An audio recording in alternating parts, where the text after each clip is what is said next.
Dit is maandag net na 8 en dit is vir my 'n groot voorreg om jou hartlik te verwelkom by Kort en Kragtig hier op Radio Kansel se Hartklank. Ek Fanie Meiburg is aan die woord en ek wil jou graag help om toegerus te word deur God se woord. Laat ons dan nou saam fokus op sy waarheid vir ons lewens.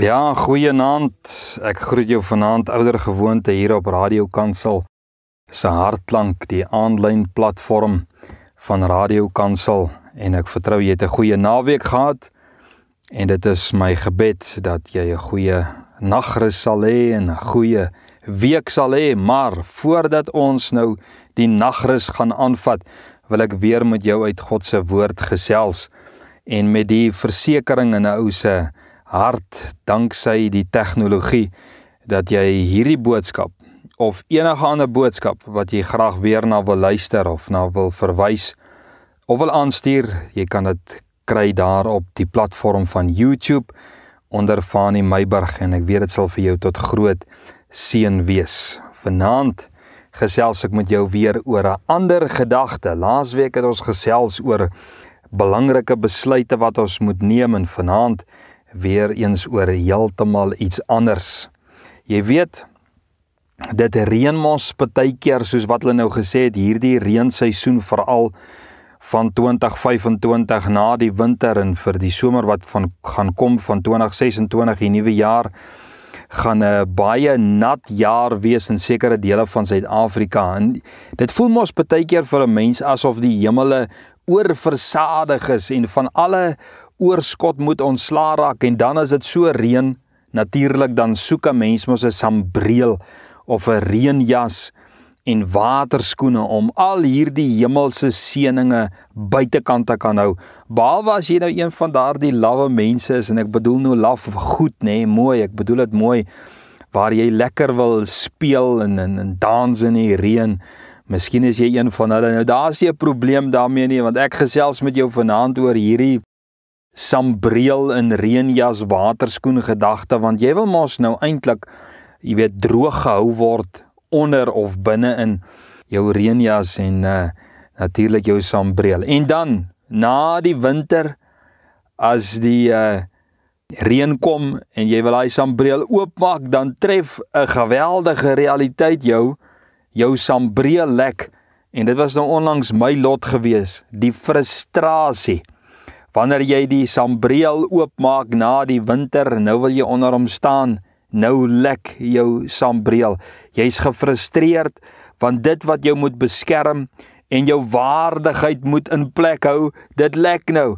Veral vir ons dames wat mos nou hulle hare en hulle make-up en al die tipe dinge in plek wil hou. Nou is jou hele waardigheid is besig om van jou lyf af te loop en jou hare gaan lê plat en dis 'n frustrasie. Nou dis waaroor ek vanaand wil gesels. Nie oor make-up en hare nie. Maar ek wil met jou gesels vanaand oor my sambreel lek. En wat probeer ek vanaand sê hiermee? Want ek gaan nou nie met jou praat oor hierdie produk wat jy by Checkers kan gaan koop nie, hierdie sambreel nie. Ek wil met jou oor 'n waarheid uit God se woord, die realiteit van die lewe, wil ek vat en kyk wat is die antwoorde wat God se woord vir ons wil gee. So wat wil ek vir jou vanaand sê?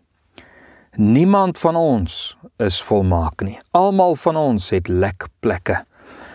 En wat ek daarmee bedoel is, ons het swakhede en ons wens dit was nie so nie. Ons wens ons lewe was meer volmaak en ons lewe was meer in plek gewees. Sommige van ons het liggaamlike ongesteldhede. Sommige van ons is gehoor gestremd of gesig gestremd. Dalk in 'n rolstoel vasgevang of iets soos 'n tipe van hier in jou emosies, jy beleef, jy het 'n emosionele tipe van 'n onbetrokkenheid of 'n afgestomptheid. Of dalk is jy vasgevang in eensaamheid, dis lekplekke. Of dalk is jou lekplek om oorbetrokke te wees by alles en by almal. Jy het die geneigtheid om jou neus in almal se sake te steek en jou vingers in almal se slaaie te druk. En jy voel en jy beleef 'n tipe van 'n vyandigheid van ander mense en jy voel dit is 'n lekplek in jou lewe. Miskien oorlaai jy jouself onnodiglik met ander se probleme. Jou lekplek is dalk jou onvermoë om nee te sê. Jy kan eenvoudig vir goed nie nee sê nie. Jy kan nie nee sê vir goed wat jou negatief beïnvloed nie. Andersins is dit soms om nie te kan ontspan nie, nê, of nie af te skakel nie. Jy voel altyd gejaagd met alle verantwoordelikhede en jy gun jouself net nie die luksheid om te kan ontspan nie. Soos die suster mos nou vir haar broer gevra het eendag, wat aan hierdie ding ly van, hy kan nie stil sit nie. Jong, het jy dalk iemand doodgemaak dat jy nie kan stil sit nie? Nou, dis net grappender gewys, nê? Jy weet, en anders is sambreel lek deur hulle hier meer. Is dit dalk hoe jou sambreel lek? Of 'n liefde, jy's te lief vir kos, en jy beleef wat aan jou lyf, jy's te lief vir drank. Jy's te lief vir ongesonde drange na seks, enige vorm van wellus, en jy het 'n ongesonde liefde vir geld, vir karre, jou stokpertjies, alles dinge wat jou laat vergeet van jou verantwoordelikhede en jy voel dis 'n lek plek in jou lewe, haat, bitterheid, steel ensovoorts. Mens, is natuurlik menslik, jy's natuurlik in sonde en ons het lekplekke waaraan ons iets aan moet doen en soms kan ons niks aan ons lekplekke doen nie. Tog is daar antwoorde in die Bybel, kind van die Here, om te deel met ons lekplekke of om dit op te los aan die een kant of om in oorwinning te lewe ten spyte van ons lekplekke. Daarmee bedoel ek dat ons gaan sien baie keer dokters, ons gaan sien raadgewers en tog beleef ons geen verandering in ons lewe nie en ons moet saamlewe met dinge. En wat sê die woord van die Here? Nou 2 dinge fokus ons op vanaand. Die een fokuspunt is om te deel met lekplekke waaraan ek en jy niks kan doen nie. En wat God toelaat om aan te bly in ons lewens. En tweedens, die lekplekke waaraan jy iets kan doen en waaraan jy iets moet doen. So hierdie eerste ding waaraan ons moet aandag gee, is hierdie dinge waaraan jy niks kan doen nie. Paulus gee ons 'n aanduiding op goed wat ons niks aan kan doen nie en wat God by ons laat aanbly. Hoor wat sê hy daaroor, 2 Korintiërs 12 vers 7 tot 9. Hy sê, en dat ek my oor die voortreffelikheid van die openbaringe nie sou verhef nie, is my 'n doring in die vlees gegee, 'n engel van die Satan, om my met die vuis te slaan, dat ek my nie sou verhef nie. Hieroor het ek die Here 3 maal gebid, dat hy van my sou wyk. En hy het vir my gesê, my genade is vir jou genoeg, want my krag word in swakheid volbring. Baie liewer sal ek dus in my swakhede roem, sodat die krag van Christus in my kan woon. Paulus sit met iets in sy lewe. Ons is nie seker wat dit is nie, maar hy noem dit 'n doring wat in sy vlees is. En dis 'n ding wat hom terughou, dis 'n ding wat hom kwel, dis 'n ding wat hom pla, en dit pla hom so dat hy begeer om van dit ontslae te raak. Maar dis iets wat hy in sy eie krag nie kan doen nie. En ons kry die rede hoekom hy niks daarin kan doen nie. En in sy eie krag dit nie kan oorwin nie, want hy sê dit is 'n engel van Satan wat agter die doring sit. En as Satan agter iets sit, is ek en jy in die vlees oneffektief in enige metode om dit op te los. Nou sommige verklaringe sê natuurlik dat hierdie doring in Paulus se vlees die lastige valse leraars was en die Joodse vervolgers was wat hom net nie kon uitlos nie en hy kan nie van hulle, of sou dit iets anders wees? Hy kan nie van daardie vorm van doring ontslae raak nie. En selfs in sy gebed en sy toenadering tot God het God besluit om Paulus eerder die krag te gee om deur hierdie ding te werk, as om die doring uit te trek, as ons dit so kan sê. Jy weet, die tipe goed is soms vir ons onverstaanbaar in die geestelike lewe, dat God besluit in sy ewige wysheid en kennis en raadgewing om iets waarvoor die mens by hom as hulle enigste helper pleit, om dit nie weg te neem nie. Jy weet, swakhede of goed of mense of tekorte wat aan ons toebedeel word en waarmee ons moet saamlewe, kan soos dorings wees wat ons katassa. En vanaand gesels ek met jou wat miskien in moedeloosheid, mismoedigheid, in depressie, in liggaamlike kwelling miskien vasgevang sit. Jy sit miskien Jy's gekluister aan 'n rolstoel, voel jy? Jy loop met krikke, jy het 'n krepelheid aan jou wat jy nie verstaan nie, jy het 'n siekte wat jy nie verstaan nie. Jy het 'n persoonlikheid wat jy nie verstaan nie, jy's miskien in jou werksplek word jy aangevat of miskien geonderdruk as gevolg van jou persoonlikheid, miskien as gevolg van jou kultuur, van jou ras, van jou geslag. En jy voel vasgevang in hierdie ding. En jy voel so moedeloos en so mismoedig dat jy voel jy wil jou lewe neem. En vanaand weet ek waarvan ek praat, want daar was 'n dag in my lewe en 'n tyd in my lewe wat ek ook verlam was in my onderlyf. En ek verstaan depressie. Ek verstaan mismoedigheid. Ek verstaan die gedagtes wat in 'n ou se kop inkom. Hierdie lekplek in 'n ou se lewe wat jou so mismoedig maak dat jy sê, ek wil eerder doodgaan. Ek wil nie meer lewe nie. Ek sal eerder wil doodgaan. Ek sal eerder wil in die graf lê as wat ek moet deel met die lekplek in my lewe. Ek kan dit nie meer vat nie. Want hierdie ding, hierdie lekplek, gaan oral waar ek gaan. Ek kan nie my elende agterlos nie. Ek kan nie my krikke los nie. Ek kan nie my rolstoel los nie.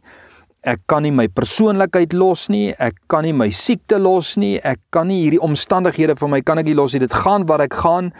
En hierdie doring steek vir my so nou en dan op 'n baie sensitiewe plek en dit raak my op 'n sensitiewe plek en dan wil ek uitbars in bitterheid en in haat en onvergewensgesindheid en ek het 'n gevoel teenoor God en die duiwelke tasse my en sê vir my die Here is nie vir jou lief nie, die Here gee nie vir jou om nie en jy beteken niks en jy is niks en jy sal nêrens kom nie, jy sal nie suksesvol wees nie. Dit is asof jy 'n doodsvonnis het. Dit is asof die doring jou degradeer in jou gees, in jou siel, in jou liggaam. En jy weet as ek na Paulus kyk, dan sien ek die Here het hom sulke fenominale kwaliteite gegee. As jy kyk na die hoeveelheid briewe wat hy geskryf het aan die verskillende gemeentes wat ons vandag nog die waarde van het. Sy breë kennis en sy wysheid, sy geloof, sy onderskeidingsvermoë, sy waagmoed en ten spyte van alle vermoëns en kwaliteite en waarde wat God hom gegee het, sit hy met 'n doring. Is dit nie dalk hoe jy ook voel in jou lewe? En ek wil hê vanaand jy moet weet, jy het kwaliteite, jy het waarde. En moenie laat die doring in jou vlees jou steel van jou waarde waarmee God jou toebedeel het nie. En ek het baie gesien en ek sien dit nog steeds. Die mooiste mense sit soms met die snaakste en die mees uitdagende dorings in 'n lewe. Elkeen het sy eie lekplek. Maar wat is die antwoord en die oplossing wat God aan Paulus gee met sy lekplek? God sê aan hom, ek gaan nie jou lekplek herstel of wegneem nie, maar ek gaan jou iets gee wat van meer waarde is as die verlossing of die herstel van jou lekplek. Klink dit nie amper soos 'n doodsvonnis nie? As die Here jou die versekering gee, dat die Here nie jou gaan miskien genees nie, of jou persoonlikheid gaan verander nie, of jou kultuur of jou ras uit jou uit kan haal nie. Jy moet daarmee saamlewe, want ons almal het soms goed wat ons nie kan verander nie, lekplekke wat nie gaan verander nie, al is ons mooi kinders van die Here met die beste kwaliteite. Die Here sê ons moet daarmee saamlewe. Maar die Here wil jou oorwinning gee met dit waarmee jy moet saamlewe. En wat is dit? Vers 9. En hy het vir my gesê, my genade is vir jou genoeg, want my krag word in swakheid volbring. Baie liewer, sê Paulus, sal ek in my swakhede roem, sodat die krag van Christus in my kan woon. Ek gaan vrede maak met wat ek het en wat aan my toebedeel is, sê Paulus met ander woorde, en ek gaan die beste maak van my lewe deur die krag wat die Here vir my gee. Paulus sê genade en God se krag is wat God vir my gee met hierdie doring wat aan my toebedeel is. God se krag, sê hy, kom in volle werking in ons lewens wanneer ons aan die einde van ons eie krag kom. Jy weet waar jy is, jy weet jy het aan die einde van jou eie krag gekom, jou eie vermoëns gekom, die einde van die mediese vermoëns gekom en persoonlikheidsaanpassings en al jou raadgewers en elke sielkundige wat jy gaan sien het, niemand kan niks in jou situasie doen nie. Paulus het aan die einde van sy krag gekom en hy sê, as jy aan die einde van jou krag gekom het, dan sal die krag van God intree in jou lewe. Paulus het deur sy doring aan die einde van sy krag gekom en dit, sê die Here, is tot sy voordeel. Want deur genade gaan God nou deur hom kan werk. Is dit nie 'n openbaring van God nie? Daarom, sê Paulus, het hy ook geen rede nou in homself hoogmoedig te kan word nie, want die doring is daar. Daarom sal hy in God se krag roem wat nou in hom werk. Jy weet, Paulus sê dat sy lekplek is die rede vir God se krag in sy lewe. So vanaand wil ek vir jou sê, dank die Here vir jou lekplek. Maak vrede met jou lekplek en sê, Here, ek is waar ek is. U laat dit toe oor my lewe. Here, ek maak vrede daarmee. Dankie, Here, ek het nie bene nie, maar dankie vir 'n verstand. Dankie vir my arms, dankie vir my mond, dankie vir 'n tong wat kan praat. Ek het dalk nie die intellektuele vermoë nie, maar dankie, Here, dit wat ek het, dat U my seën daarmee en dat ek 'n seën vir ander sal wees daardeur. En vra dat die Here jou lekplek sal gebruik tot sy eer deur jou. Laat U naam groot gemaak sal word in en deur my lewe. Want wil ek vanaand vir jou sê, jou lekplek is nie bedoel tot jou ondergang nie, maar tot God se krag om iets te werk deur jou. Dis nie jou einde nie. Jou lekplek is nie jou einde nie, maar God gaan iets werk deur jou. En weet dat hierdie dorings jou gaan help om 'n vorm van nederigheid te hê, wat God altyd sal eer in jou lewe. Nou stap ek aan na ons tweede gedagte toe. Die lekplekke waaraan jy iets moet doen, en iets wat jy aan kan doen. Daar's dinge waar ons nou gepraat het, waarin jy niks kan doen nie, maar daar's dinge waarin jy iets moet doen. 1 Korintiërs 15 vers 56 en 57. Die angel van die sonde is die dood. Ons het nou gepraat van die doring, nou praat ons van die angel. En die krag van die sonde is die wet, maar God se dank wat ons die oorwinning gee deur ons Here Jesus Christus. Jy weet, die sonde is 'n gif waarmee jy ingespuit word. Jy weet, vanaand kan 'n draaipunt in jou lewe wees. En vanaand gaan 'n draaipunt in jou lewe wees. Jy wat vasgevang is in jou lekplek van dinge waarin jy niks kan doen nie, maar ook 'n draaipunt in jou lewe vir jou wat met hierdie angel gesteek is van sonde. Dis 'n keerpunt in jou lewe, dis 'n draaipunt in jou lewe. Moenie laat hierdie aand verbygaan nie. En jy weet, Paulus sê, hy sê die dier wat die angel dra, is die Satan. Dis hy wat die dood bring deur sonde. Want dis wat sonde doen, dit maak 'n mens dood. Dis hy waarmee ons in worstelstryd is. Dis hy, die Satan, wat agter ons verslawing sit. Dis hy wat ons inspuit met die gif van welis. Dis hy wat agter ons gierigheid sit, en dis hy wat agter ons haat sit, en dis hy wat agter ons bitterheid sit. Ek wil hê jy moet dit verstaan. Dis hy wie die angel dra wat jou huwelik beseer, met 'n angel van tweedrag en konflik en onaanpasbaarheid, dat julle nie kan bind aan mekaar nie. Jy sien, Paulus kyk na dit wat die dood bring, en dit wat jou veroordeel, omdat jy met die dood ingespuit is, die wet veroordeel. En nou sê hy, daar is 'n oplossing. Jy weet, die angel wat jou gesteek het, en die draer van die angel, en die gif wat in jou woed na jou geestelike dood, is nie finaal nie. Dis nie 'n doodsvonnis nie. In die oë van ons verlosser Jesus Christus is dit tot oorwinning. Jy weet, daar is 'n oplossing, en dit moet jy vanaand weet. Daar's 'n oplossing vir jou verslawing en vir jou huwelik en vir al daai krisisse. Elke vorm van sonde. Jy hoef nie so dood te gaan nie. Jou huwelik hoef nie op die rotse te wees nie. Jou gesinslewe hoef nie op die rotse te wees nie. Jy weet, op 'n ander keer lees ek baie interessant, toe roep hierdie selfde Paulus uit teen hierdie selfde tipe van vleeslike gif wat in die mense binnekant werk, daar in Romeine 7 vers 24. En hy sê eerste wat sy werklike toestand in die geestesriem is as gevolg van hierdie gif wat hom ingespuit is. Hy sê, ek elendige mens, die werklike toestand van jou gees as gevolg van sonde, nê, beeld hy uit as elendig. Dis wat sonde doen, hy maak 'n mens elendig in die gees. En dan kom die groot vraag, wie sal my verlos van hierdie liggaam van dood? Wie sal my genees van die effek van die gif wat binne in my is, en in my huwelik is, en in my gesin is? Wie is die oplossing? Hier is die antwoord, vers 25 van Romeine 7. Ek dank God deur Jesus Christus, ons Here, my vriend.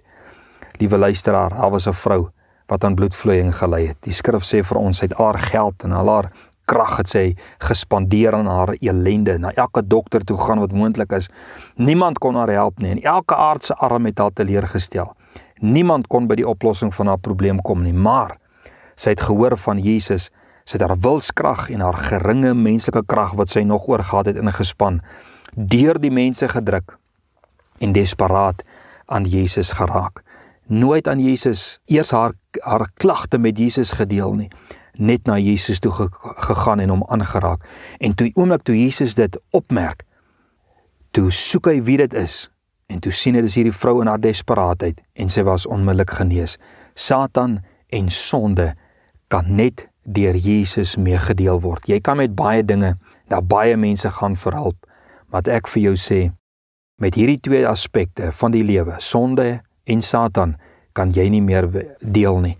Jesus deel met dit. Hoekom? Want die Satan is 'n geestelike wese en hy is vernuftig deur die sonde. Tot baie dinge is hy in staat deur sonde. Jy weet, sielkunde en politiek en posisies en raadgewing kan nie die krag van sonde breek nie. Maak nie saak wat se reël jy daar sit nie. Mense sal altyd sonde doen want die Satan sit agter dit. Net Jesus kan deel met die krag van sonde. Net Jesus kan deel met Satan. Al wat mense kan doen is om jou te help om by die oplossing Jesus uit te kom. Want die verniet sê Paulus mos daar in Efesiërs 6 vers 10, word kragtig in die Here nie. Want Satan is 'n duister mag wat jy nie met aardse wapens kan beklei nie. Jy kan 'n voertuig bestuur, dat ek vir jou sê, maar sonde en Satan kan jy nie bestuur nie. Want Satan is die mag agter die sonde. Net Jesus kan die duiwel oorwin in ons.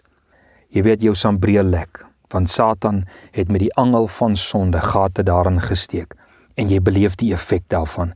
En jy weet nie, wanneer jy by Jesus kan uitkom, dan gaan Jesus vir jou verandering bring. Hy gaan nie 'n pleister plak op die gat nie, maar die Here gaan vir jou 'n nuwe sambreel gee. Wat ek daarmee bedoel is, 'n nuwe vorm van beskerming, 'n nuwe kleed, 'n nuwe lewe. Die Here gaan vir jou die wapenrusting gee. Ons sambrele nie. Maak nie saak watter tipe sambreel jy het nie, wat jou omstandighede is nie, maar ons sambrele lek as gevolg van ons sonde en ons omstandighede. En soms staar ons selfs die dood van gees en liggaam in die oë. En dat ek vir jou sê, ons is in Desember, die jaar loop uit. En vanaand wil ek vir jou vra, moenie die jaar uitgaan met jou stikkende sambreel nie, moenie die jaar afsluit in moesmoedigheid oor jou situasie nie, en moet ook nie die jaar afsluit met jou ou verkeerde gewoontes nie, gaan na Jesus toe, soos 'n nuwe jaar wag, so wag daar 'n nuwe lewe vir jou in Christus Jesus. Moenie jou lewe neem nie, ek pleit by jou. Moenie jou lewe neem nie, moenie so moesmoedig word dat jy jou in 'n huis en in 'n kamer toesluit nie. Maar ek gaan vra dat die Here mense op jou pad langs stuur, wat saam met jou hierdie pad gaan stap. En kom ons gaan vanaand saam na die Here toe met jou situasie. Here, in u woord vind ons weer eens 'n oplossing. Here, dankie dat u ons nie aan onsself oorlaat en aan ons lekplekke oorlaat en in ons sonde oorlaat en in ons moesmoedigheid en in ons depressie en in ons siekte oorlaat nie. En in ons eie krag oorlaat nie en aan ons sielsvyand die Satan oorgegee het nie, dat u ons nie oorgelewer het nie en dat ons nie oorgelewer te voel nie. Here, daar is baie wat vanaand oorgelewer voel. Maar tog, Here, is daar baie in hierdie aand wat van bakboord na stuurboord toe loop sonder 'n oplossing. En Here, ek vra vanaand, sal u die een wat tot u nader nie wegwys nie. Here, sal u die menslike swakheid met u krag vervolmaak vanaand, Here. En Here, sal u krag van Satan agter elke sondige daad breek oor elke lewe in Jesus naam. Ek vra, Here, herstel u bruid, dat elkeen gereed kan wees, nie net vir die nuwe jaar wat kom nie, maar gereed sal wees vir die groot bruilofsmaal in die hemel, wat vir ons wag, is my gebed in Jesus naam. Amen. Blessings en seën van die Here, dankie dat jy ingeskakel het. Dankie dat jy na hierdie boodskap geluister het. Mag die Here jou seën daardeur. Stuur dit aan na iemand toe wat dit werklik nodig het. Dit vra ek vir jou vanaand. Nou blessing, seën van die Here vir vanaand, gaan slaap lekker. Staan môreoggend op met nuwe moed, nuwe krag en weet die Here is aan jou kant. Wat hy vir Gideon gesê het, dapper held, staan op uit jou omstandighede uit. Seën, tot volgende week.